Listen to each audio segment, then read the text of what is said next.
Hello everyone, it's Greg from Edinburgh Renaissance Fencing Academy here. Today's video is another one about parrying daggers. So recently I produced a video about the size and design of typical parrying daggers. I will put a link to that video in the description below. It would make a good companion piece to today's presentation. So this time around, it's going to be a practical training video. I'm going to talk about how to parry with the dagger in rapier and dagger fencing according to the Italian fencing traditions. Now, the video is going to be divided into three main sections. In the first part, I'll talk about the type of instinctive parries that people often make who are not trained in specific rapier and dagger fencing techniques. In the second part, we'll discuss Giacomo di Grassi's advice about how to parry with the dagger. And then in the third and final part, we'll talk about Rolo Capo's advice about the same thing. Let's get started.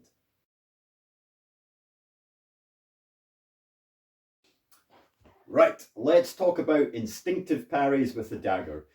Now, this first section of the video is based on my own personal observations as a fencing instructor, so do bear that in mind as we continue the analysis. So what I very often see in the general practice of rapier and dagger fencing in the wider HEMA community is something like this.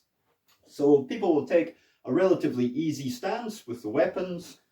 So guard posture is often something like this, where the dagger is held a little extended in front of the chest on the inside line.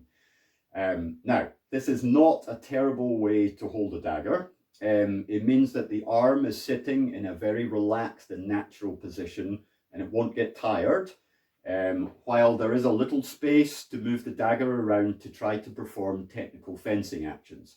So it's not a bad way to hold the dagger. We shall see an interesting alternative later on though. Now, the parry itself is where we start to encounter some problems. So the instinctive way to use the dagger to parry here is simply to move it like so with the arm in order to intercept the incoming cut or thrust with the blade of the dagger. And that could be inside, outside, high on either line, even low. So basically moving the blade of the dagger with the arm to intercept the attack as it comes in. Now, what's the problem with this?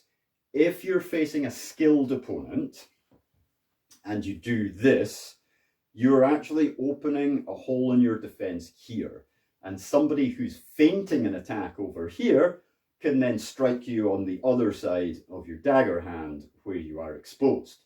And likewise on the outside line, their sword can disengage over here.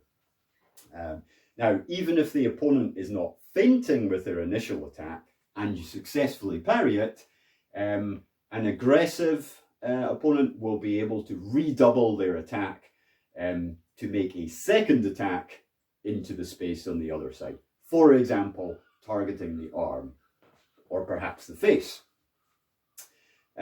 So when you're facing off against a skilled opponent, it's quite dangerous to parry this way. There is, however, another problem, and I'm sure many rapier and dagger fencers out there will be familiar with this. If we imagine an attack incoming on this line, so outside my sword, if I do this, I'm basically moving my hand, which is pretty much unprotected at this point, into the line of the attack. If there is any error in judgment on my part in terms of the angulation of that attack, it's very likely that my hand will be struck. Either the main part of the hand here or the fingers here.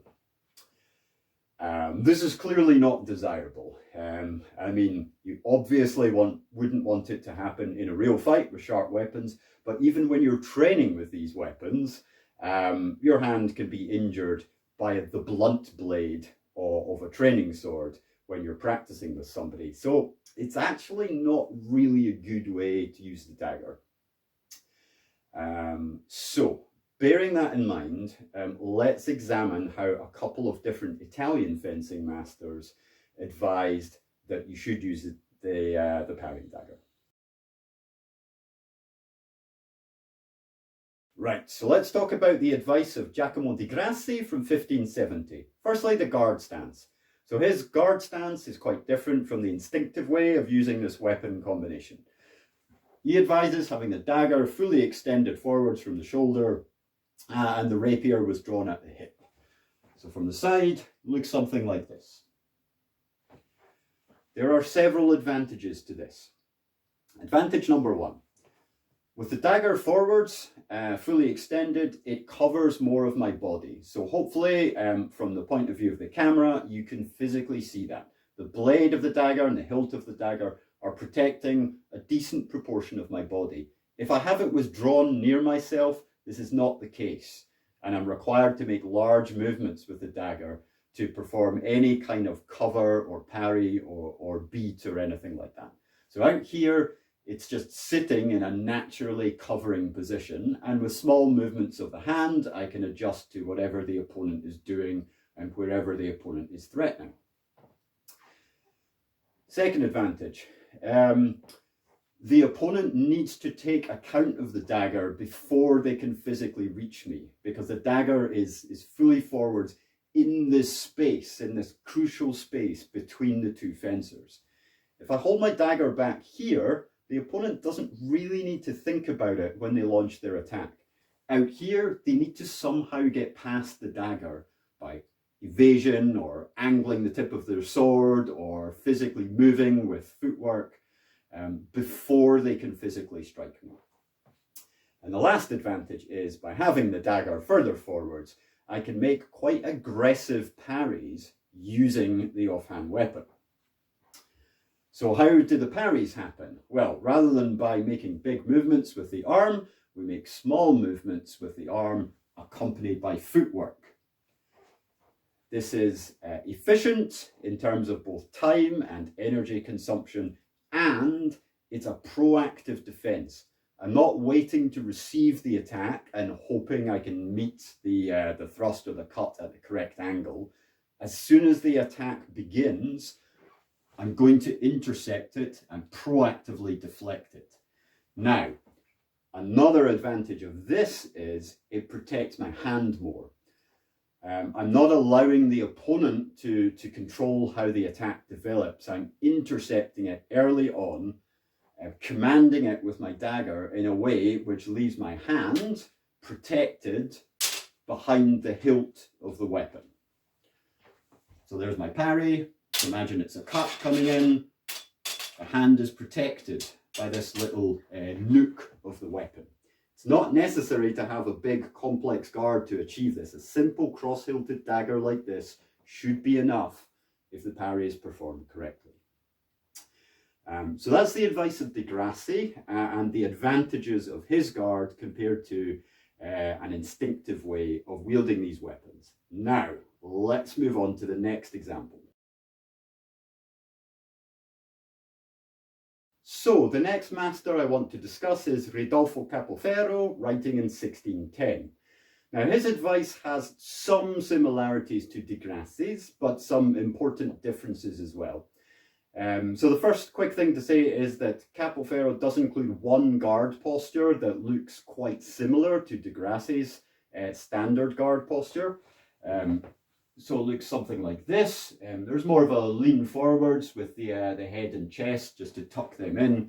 But hopefully you can see that it basically works the same way as di Grassi's posture. However, this is not the normal or standard way that Capo wants you to fight with these weapons. Instead, he prefers having the dagger withdrawn and the sword partially extended. For example, in terza guardia, it looks something like this. Now, there are some variations on where the dagger can be held, but most of the time, it's something like that. Okay, so the dagger is held back here in a ready position, but it's tucked in behind the hilt and blade of the sword. Now, his quarta guardia has an even more withdrawn dagger posture. So it's something like this. So again, the dagger is behind the hilt of the sword, but it's right back here, close to the side of the face, out of harm's way. So the dagger is being held ready, but not active in the guard stance. Capoferro's strategy is to have the opponent worry more about the sword and getting past the blade and the hilt before they can strike you. So that contrasts with Degrassi's approach, which is about having the dagger forward so the opponent has to worry about this weapon before they can strike you. So that's an interesting contrast. But underlying that is the same tactical idea that you want to present your opponent with a defensive challenge that they have to overcome before there's a chance they can strike you. Okay. Now, how does the parry work? So while Degrassi is concerned with stepping off the line and deflecting attacks away from you, Capoferro is much more interested in dominating the linea diritta, the direct line. So when you want to parry with the dagger from, for example, terza guardia like this, you push the dagger forwards to intercept the attack. Okay, imagining an attack coming outside the dagger hand in this particular case. Now, that can be performed as a double time action, but ideally in Capoferro's system, it's going to be a single time parry with the dagger and riposte with the sword. So from terza guardia, dagger parry and stoccata.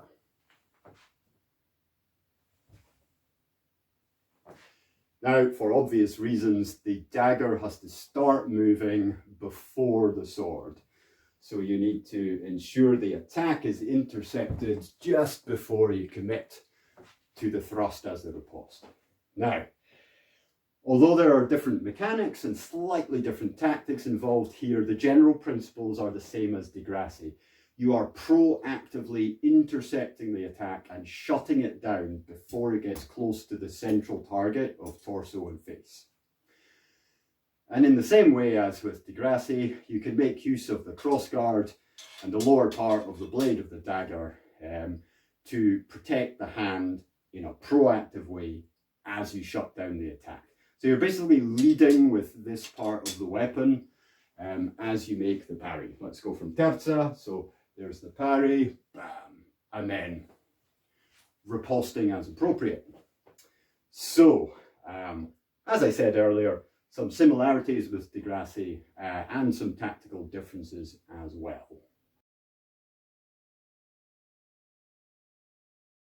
Okay, so let's finish things off with a quick conclusion. The instinctive way to use a dagger in combination with a rapier has some unfortunate flaws behind it, not least of which is the danger of injuring the hand that's holding the dagger. But if you look at the treatises, the primary sources for the way people actually fought with these weapons in real duels, real combats with sharps, they didn't use it in that instinctive way. They trained to perform specific techniques. And the most important aspect of using these weapons well together is that when you want to use the dagger to defend, you should be proactive with it and don't wait to receive the opponent's attack and hope for the best. Get the dagger forwards and shut it down. And if you perform these parries in the correct way, a simple dagger like this is good enough. Okay. The complex hilts that you see on some daggers, while they are historically valid, they shouldn't be necessary if you're doing your techniques properly. Those things are backups for when things go wrong, but your best defense is proper technique. So on that note, I will finish up there for today. I hope that was useful. I do advise you to try to train properly if you're interested in these weapons. Don't just flail around with the dagger and hope it's going to be okay. All right, take care everyone. I'll see you again soon. Bye.